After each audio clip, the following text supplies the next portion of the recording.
One thing that's really interested me is erratic, the word erratic, and the root of the word erratic is from the Latin errare, meaning to wander. It's a wandering on several different levels. On one level, it's encompassing several different types of rock features that would never occur in the same piece of stone. It's an erratic in that sense. Also, conceptually, I've always been interested in this idea of the geological sense of the word erratic. It's a stone or a boulder that's been transported by water or ice or glacier from the place where it was formed, or the place where it was originally found. But usually they look like they're part of their current environment, but they're actually completely foreign to their environment. I love that as a conceptual notion and as a metaphor for art in general, and also humans in general are constantly being uprooted, constantly finding ourselves in completely foreign environments and having to just adapt and kind of fit in.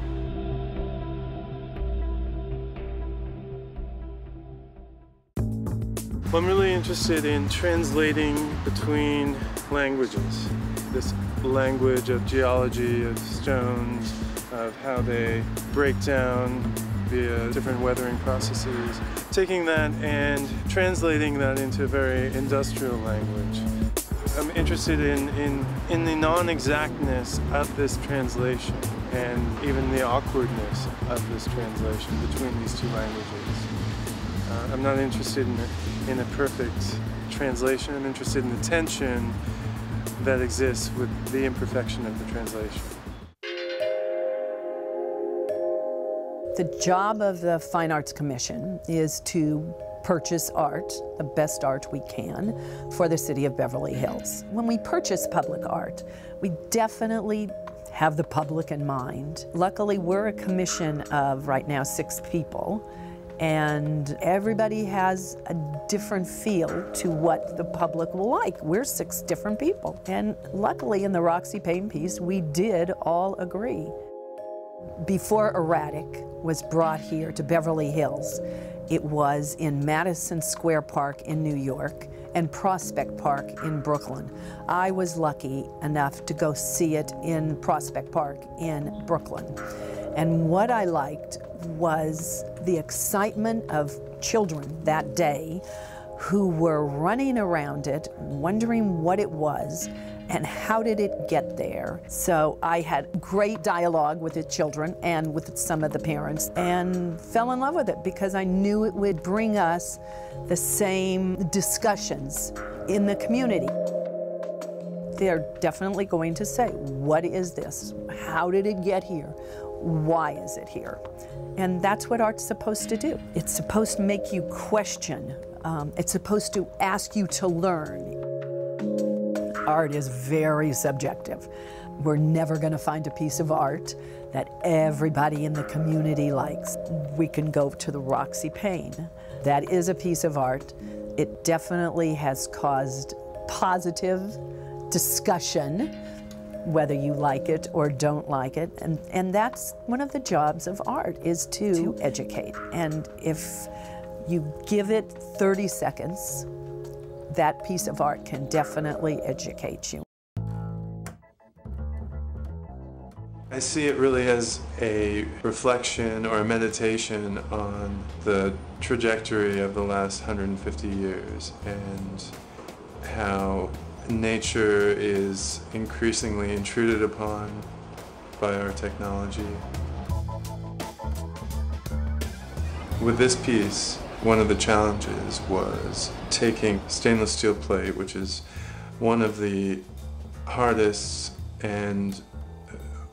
to manipulate substances on Earth, and trying to transform that material into the undulations and rounded forms of a boulder. There's a whole period of research and developing of new tools and new techniques to make this translation happen. This is a large piece. It's 7 feet tall by 15 feet wide. The day that Roxy was here, many of us on the commission were out there standing in different areas to give him the width and the length of the piece so that he could get his feel for the size of the art and how it fit into the park area. The day it arrived, we all knew it was coming. It was a very exciting day. The flatbed truck was tremendous and took up a lane and a half. The cranes to lift it off this flatbed truck also were huge. It was very exciting to see it hanging in the air. And if you look at it closely, you can see that some areas are pitted, some areas are very fine, very smooth. It's not just as you drive by and people think a plain stainless steel boulder. There is texture to this stainless steel boulder. If these ideas were worth anything, that they would need to function in a broader, more public space. It's really fantastic to end up in LA and Beverly Hills in this very public situation in this great series of parks here. It is a real honor for the city to have his work displayed here.